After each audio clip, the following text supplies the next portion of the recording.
Let me show you how easy it is to add taxing to your store, and it is supported by Shopify, and it's quite simple. So the first thing you need to select is the settings, and then you go here down to the taxes and duties, and here you need to set up for each region, because as I am EU based, I need to pay 21% for when selling in EU, but when I'm selling to Canada, I will have to pay zero tax. So what I'm gonna do, I will set up example for European Union. Here I will collect what, and then I will just you can select on which one you are, but I will just go with the simple what, and I will select just Shopify will ask for the what number, where you just enter your what number.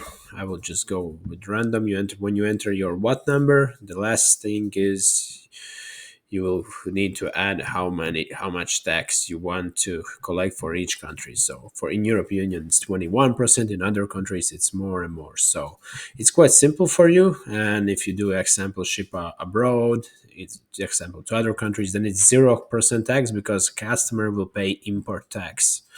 And make sure to include taxing in your price, because that's easier for customer to understand the final price.